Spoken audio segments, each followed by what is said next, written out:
সাথী, এতদিন ধরে যা যা বলে এসেছিলাম আজকে তা হুবহু মিলে গেছে। ভারতবর্ষে এই মুহূর্তে কি অবস্থা চলছে আপনারা জানেন। আমি বাংলার ক্ষেত্রে যেটা বলতে পারি, বাংলায় অলিখিত যুদ্ধ ঘোষণা করেছে কেন্দ্রীয় সরকার। অলিখিত যুদ্ধ মানে সংবিধানকে না মেনে, আইনকে না মেনে বাংলার অসংখ্য মানুষকে চিরকালের জন্য বেনাগরিক করে দিতে চলেছে এবং বেনাগরিক করে দিচ্ছে। গতকাল মুখ্যমন্ত্রী একটি কথা বলেছে, আপনারা জানেন যে গতকাল রাত্রে ডিটেনশন ক্যাম্পের জন্য নোটিফিকেশন হয়েছে, সব ডিটেনশন ক্যাম্প হবে। ফলত এই মুহূর্তে আমাদের কি করণীয়?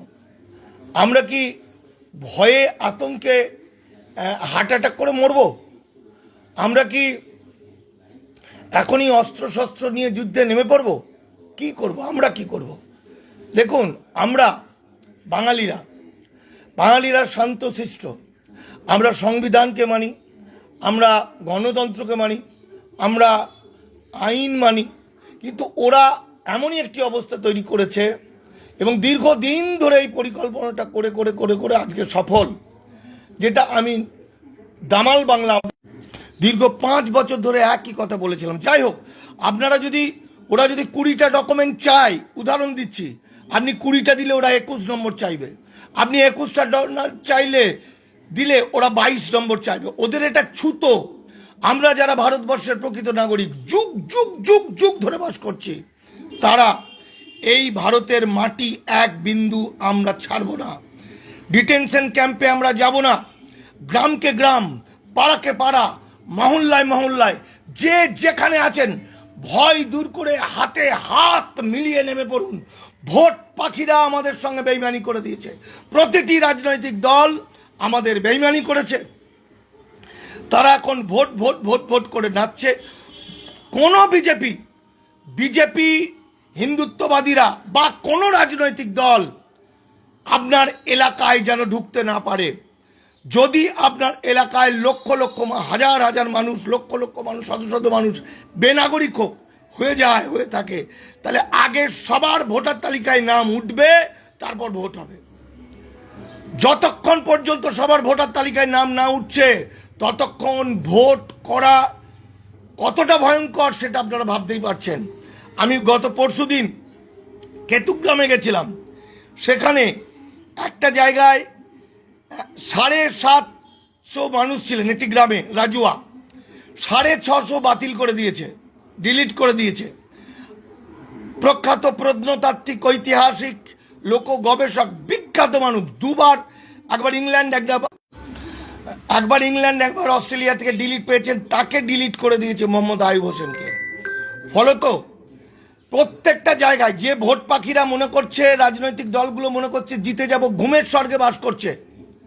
শুধু ওই অঞ্চলে বলছে 13,000 ভোটে জিতেছিল আগে তৃণমূল, এখন 40,000-এর বেশি কেটে দিয়েছে।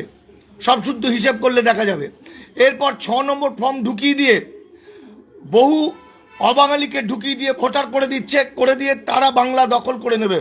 বাংলা এবং বাঙালি দখল হয়ে যাচ্ছে। আপনারা জাগুন, চিরকালের জন্য বেনাগরিক করে দিচ্ছে বাঙালিকে। আপনারা জাগুন, পথে নামুন, হাতে হাত ধরুন। গণতান্ত্রিক পদ্ধতিতে, সংবিধানকে মেনে কোটি কোটি মানুষ যদি আমরা পথে নেমে পড়ি, তাহলে আমাদের শেষ করতে ওরা পারবে না।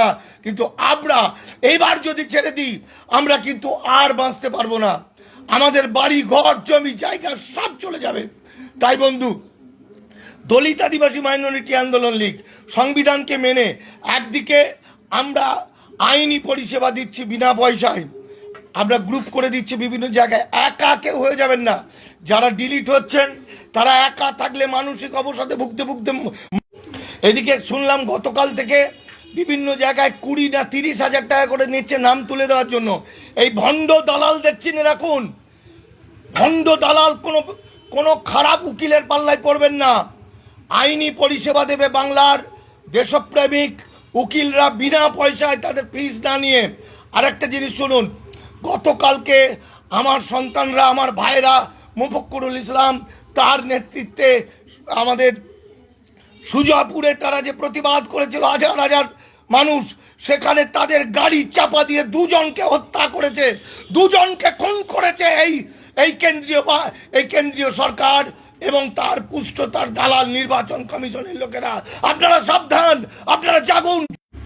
মুখ্যমন্ত্রী মমতা বন্দ্যোপাধ্যায় সবটা বুঝেছেন এবং তিনি চিৎকার করে বলছেন, আমরা সবাই মিলে চিৎকার করছি, আর সময় নেই, হাতে হাত ধরে পথে নামুন, প্রতিবাদ করুন, বাংলা দখল হতে চলেছে, আর সময় নেই।